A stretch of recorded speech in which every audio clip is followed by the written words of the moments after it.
এরে মুসলমান, এই রমজানের বিষয়ে আল্লাহর নবী সাল্লাল্লাহু আলাইহি ওয়াসাল্লাম বলতেছেন, হাদিস শরীফের মধ্যে এসেছে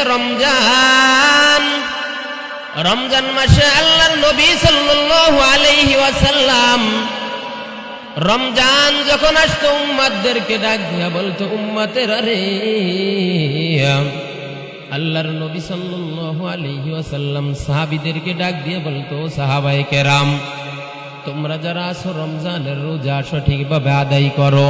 এরে নবীর উম্মতের দল, আল্লাহর নবী সাল্লাল্লাহু আলাইহি ওয়াসাল্লাম বলতেছেন, আমার যেই সকল উম্মতেরা রমজান মাসে রোজা রাখবে, এই রমজানের বরকতে আল্লাহ পাক রব্বুল আলামিন ওই কিয়ামতের কঠিন দিনে যখন আমার উম্মতেরা জান্নাতি হয়ে যাইবে রে, জান্নাতি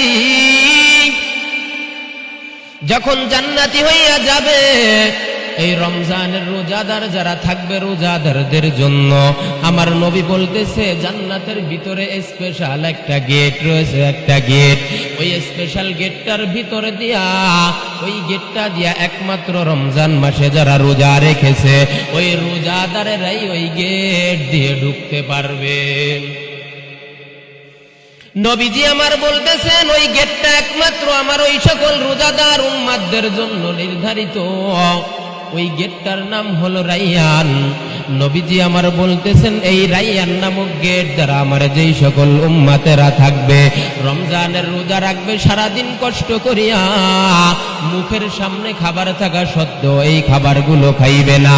মুখের সামনে অনেক সুন্দর খাবার থাকবে, অনেক সুন্দর ফল ফ্রুট, যা কিছুই থাকবে না কেন, একমাত্র আমার আল্লাহর ভয়ে, আমার মালিকের ভয়ে যেই সকল উম্মতেরা যারা এই রমজানের রোজা সঠিকভাবে আদায় করবে, সেহরি থেকে নিয়ে ইফতারি পর্যন্ত কোনো কিছু না খাইয়া সারাদিন কষ্ট করিয়া এই সামনে যেই সময় আসতেছে, এই সময়ে 13-14 ঘন্টা রমজানের রোজা, কত কষ্ট। এই কষ্টের মধ্যে নবীজি আমার বলতেছে, যেই সকল উম্মতেরা দুনিয়ার বুকে থাকতে এই কষ্ট স্বীকার করিয়া নিবে, এই কষ্টকে তারা স্বীকার করিয়া নিবে, এই কষ্ট করিয়া যারা রমজানের রোজা রাখবে, ওই কিয়ামতের ময়দানে স্পেশাল একটা যেই গেট থাকবে, গেট, ওই গেটটা দিয়ে একমাত্র আমার ওই উম্মতেরাই ঢুকতে পারবে। ওই গেটটা দিয়ে সেই উম্মতেরাই ঢুকতে পারবে যারা রমজানের রোজা সঠিকভাবে আদায় করেছিল, রমজানের রোজা রেখেছিল। এরে নবীর উম্মতের দল, আজকে টাকা পয়সা থাকা সত্ত্বেও, সম্পদ আদি থাকা সত্ত্বেও, খাবার দাবারের আপনার আমার কোনো অভাব নেই, কিন্তু রমজানের রোজা আমরা রাখি না। অনেক দেখা যাচ্ছে, অনেক যুবকেরাই, সমাজের যুবকেরা অনেকেই শরীর নষ্ট হয়ে যাবে এরকম নিজের সমস্যার দিকে তাকাইয়া, এ মুসলমান, নিজে খানার কষ্ট, এই সামান্য কষ্ট সহ্য করতে পারো না রে যুবক। ওই কিয়ামতের ময়দানে কঠিন মুসিবতের দিনে যখন তোমাকে সূর্যটা এরকম আধা হাত মাথার উপরে থাকবে, ওই মুসিবতের দিনে যখন মুসিবতে পড়ে যাইবারে যুবক, ওই কিয়ামতের ময়দান যখন অনুষ্ঠিত হবে, ওই বিপদের মুহূর্তে তোমাকে আর কেউ কিন্তু সাহায্য করতে এগিয়ে আসবে না। যখন সাহায্য করতে এগিয়ে না আসবে, ওই মুসিবতের দিনে আমার নবীজি সাল্লাল্লাহু আলাইহি ওয়াসাল্লাম বলতেছেন, যেই সকল উম্মতেরাই রমজানের রোজা রাখবে, ওই মুসিবতের সময়ে যখন তারা জান্নাতবাসী হইয়া যাবে রে, ওই জান্নাতবাসী যখন হইয়া যাবে, যেই সকল মানুষেরা সঠিকভাবে রোজা রেখেছিল, ওদের জন্য একটা নির্ধারিত গেট থাকবে, একটা গেট। সেই গেটের কথাই আমার নবীজি বলতেছেন, দুনিয়ার বুকে যদি আপনার বাড়িতে কেউ দাওয়াত খাওয়ার জন্য, মেহমানদারির জন্য যদি ভিআইপি কোনো মানুষেরা আসে গো, ওই সকল মানুষদের জন্য আপনি আলাদাভাবে কিছু না কিছু ব্যবস্থা করেন, ওই সকল মানুষদের জন্য। দুনিয়ার যেই সকল ভিআইপি মানুষেরা থাকে, তাদের জন্য আলাদা ব্যবস্থা করিয়া রাখেন, কেননা এই সকল ভিআইপি মানুষদের আলাদা মর্যাদা রয়েছে, আপনার কাছে আলাদা গুরুত্ব রয়েছে। নবীজি আমার বলতেছে, ওই কিয়ামতের ময়দান যখন ওই কিয়ামতের ময়দানে আমার উম্মতেরা জান্নাতি হইয়া যাবে, আমার আল্লাহ পাক রব্বুল আলামিনের ভিআইপি মেহমান হইল ওই সকল উম্মতেরা যারা রমজান মাসে কষ্ট স্বীকার করিও, ওরা রমজানের রোজা ছাড়ে নাই। এ মুসলমান, এই রমজানের রোজা ইসলামের যেই 5টা ভিত্তি রয়েছে ওর মধ্যে একটা হইল রমজানের রোজা। এই রোজাকে আল্লাহ পাক রব্বুল আলামিন ফরজ করে দিয়েছেন। শারীরিক সুস্থতা থাকা সবল অবস্থায় যদি কেউ রমজানের রোজা না রাখে, আল্লাহর নবী সাল্লাল্লাহু আলাইহি ওয়াসাল্লামের কাছে সাহাবায়ে কেরাম এসে বলে, ইয়া রাসূলুল্লাহ, ইয়া হাবিবাল্লাহ, রমজান মাসের রোজা যদি আমি ভাঙ্গা দেই, আমি তো নবী গো, রমজানের রোজা যদি আমি ভেঙ্গে দেই, এই রমজানের রোজার জন্য আমার কি করতে হবে?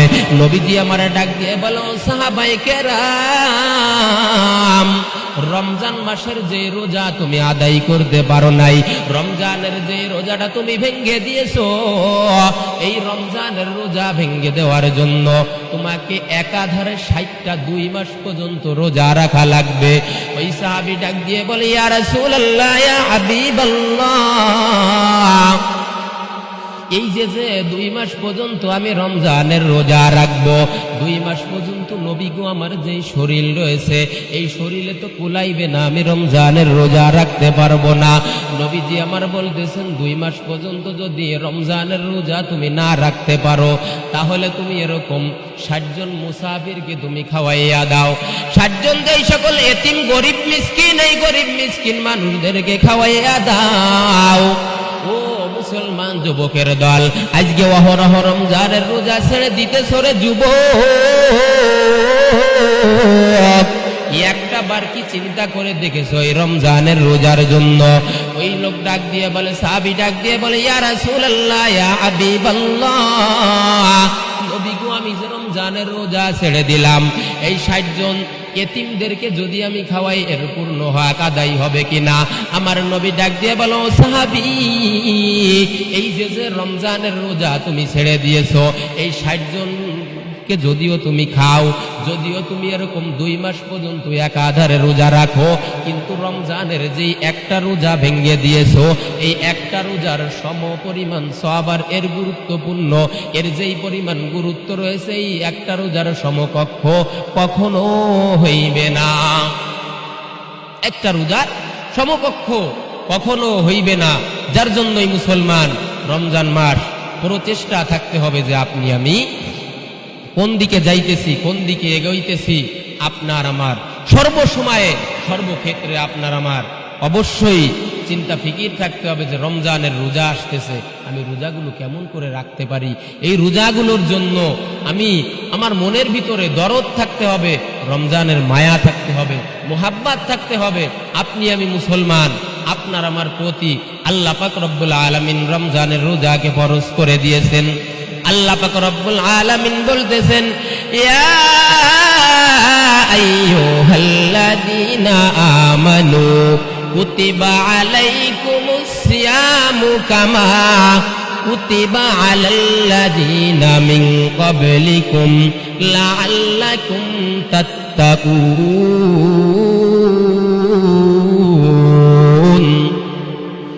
এই রমজানের রোজা আল্লাহ পাক রব্বুল আলামিন পূর্ববর্তী যেই সকল উম্মতেরা ছিল ঈমানদারদেরকে আল্লাহ পাক রব্বুল আলামিন বলতেছে, ও ঈমানদারের দল, তোমাদের উপর রমজানের রোজাকে ফরজ করে দেওয়া হয়েছে, যেমন করিয়া পূর্ববর্তী নবীদের উম্মতদের উপর ফরজ করে দেওয়া হয়েছিল। এরে মুসলমান আল্লাহর গোলাম, আল্লাহ পাক রব্বুল আলামিন আপনার আমার জন্য 1 মাস রোজা ফরজ করে দিয়েছেন। অন্য অন্য নবীদের উম্মতদের জন্য 6 মাস 8 মাস সহ অনেক দিন পর্যন্ত তাদের রোজা রাখতে হতো। কিন্তু আপনি আমি যেই জায়গায় আছি, আপনি আমি যেই পরিস্থিতি পরিবেশে আছি, আল্লাহর নবী সাল্লাল্লাহু আলাইহি ওয়াসাল্লামের উম্মতদের জন্য আমার আল্লাহ পাক রব্বুল আলামিন 1 মাস রমজানের রোজা ফরজ করেছেন। এই জন্য আপনারা যারা এই জায়গায় বসে আছেন, আপনাদের কাছে অনুরোধ থাকবে মুসলমান, আপনি আপনারা সকলেই রমজানের রোজা সঠিকভাবে আদায় করার জন্য আল্লাহ পাক রব্বুল আলামিন আপনাকে আমাকে প্রত্যেকের তৌফিক দান করুক। এবং আপনারা আমরা এই জায়গায় যারা আছি আমাদের সর্বসময় আরেকটা পরিস্থিতি আরেকটা বিষয় মাথায় রাখতে হবে। রমজান মাসে আমি যে খাইতেছি, আমি ভালো ভালো সেহরি খাইতেছি, আমি ভালো ভালো ইফতার করতেছি, এই সকল ইফতারের মধ্যে আমার পাশের বাড়ি যেই সকল মানুষেরা আছে মুসলমান, তুমি প্রতিদিন গোশ দিয়া ভাত খাও আর ভালো ভালো খাইয়া তুমি যেই ইফতার করো, পাশের বাড়ির মানুষেরা খাইতেছে না, এদেরকেও খোঁজ খবর নিতে হবে, এদেরকেও দেখতে হবে এবং আপনার সাধ্য অনুযায়ী রোজাদারদেরকে ইফতার করাইতে হবে। এখনকার যে সকল মানুষেরা রোজাদার, এরা বিভিন্ন গ্রাম্য অঞ্চলের মসজিদগুলোই দেখা যায়। আপনারা অনেক সময় দেখবেন যে গ্রাম্য অঞ্চলের মসজিদে এরা অনেক যুবকেরা আছে রমজানের রোজা রাখে না, এরা ইফতারের সময় আসলে আল্লাহু আকবার ঘন ঘন ইফতারের কাজ দিয়ে ভরে আর প্লেটটা দেখে যে কোন প্লেটটায় বড় এরকম গোশ দিয়েছে, কোনটায় ভালো, ওই যে গাছে দেখে আর মার্ক করে যে উনি কোনটা নিয়ে বসবে। এই বসার মধ্য দিয়ে মুসলমান আর ঘন ঘন স্যাপ ফেলায়, সারাদিন খাইয়া ভুড়ি এরকম ঠিক টান টান করে দিয়ে ওই করে ঘুরে বেড়াই, সকল জিনিস হারাম জিনিস। মুসলমান আপনার আমার জন্য শারীরিক সবল থাকা অবস্থায়, সুস্থ অবস্থায় রমজানের রোজা ছাড়া যাবে না। যার জন্যই আপনার আমার ফিকির থাকতে হবে যে আমরা যে ইফতার করব, আমরা যেইভাবে চলবো, আমি একজন মুসলমান, আজকে আমি মৃত্যুবরণ করতে পারি, সামনে আমি রমজানের রোজার নাও পাইতে পারি। যার জন্যই আমাদের ফিকির, আমাদের চিন্তা চেতনা ভাবনা থাকতে হবে যে আমরা রমজানের রোজা একটাও ছাড়বো না, রমজানের মধ্যে বেফায়সা কর্মকাণ্ড করব না। মুসলমান আজকে রমজানের রোজার রায় অকথ্য ভাষায় গালিগালাজ করে, এইগুলো বন্ধ করতে হবে সমাজের মধ্য থেকে। আপনারা যারা আছেন, মুরব্বীরা সহ যারা আছেন, এরা আপনাদের একটা বিষয় অবশ্যই ঠিক রাখতে হবে যে গালিগালাজ করব না, পাঠার মতো কাজাকাজি করে। ইয়ার কির সাথে কি সুন্দর কাজাকাজি করতেছে। মুসলমান রমজানের রোজা শুধু না খেয়ে থাকার মধ্যে সীমাবদ্ধ না, রমজানের রোজার জন্য আপনার 5 ওয়াক্ত নামাজ সঠিকভাবে রমজানের মধ্যে পড়তে হবে, তারাবিহের নামাজ পড়তে হবে, জবানটাকে হিফাজত করতে হবে। গিবাত শিকায়ত, মুরব্বীরা যারা আছেন গিবাদের বাতের আড়ি, ইনাদের গিবাত শিকায়ত বন্ধ করতে হবে, না হলে মুখের রোজা থাকবে না। গালিগালাজ বন্ধ করতে হবে, এইগুলো আপনাদের বেফায়সা কর্মকাণ্ড বন্ধ করতে হবে। হাতের দ্বারা যেই সকল গুনাহ খাতার কর্মকাণ্ড আছে, যা কিছু আছে, পরে তা চুরি করা, নোংরামি করা, যা কিছুই হোক না কেন, এইগুলো হাতকে কন্ট্রোল করতে হবে, হাতের রোজা ঠিক করতে হবে। আপনার পায়ের রোজা, আপনি রোজা রেখে খারাপ কোনো দিকে যাইতে পারবেন না, আপনি রোজা রেখে এরকম খারাপ দিকে অগ্রসর হইতে পারবেন না, গুনাহের দিকে ধাবিত হইতে পারবেন না, এইগুলো লক্ষ্য রাখতে হবে। আল্লাহ পাক রব্বুল আলামিন প্রত্যেকের বুঝে বুঝে সঠিকভাবে নবীজির তরিকা অনুযায়ী আল্লাহ পাক রব্বুল আলামিনের হুকুম মেনে রমজানের রোজা আদায় করে অন্ধকার কবরে যাওয়ার তৌফিক দান করুক। সকলে বলুন আমিন।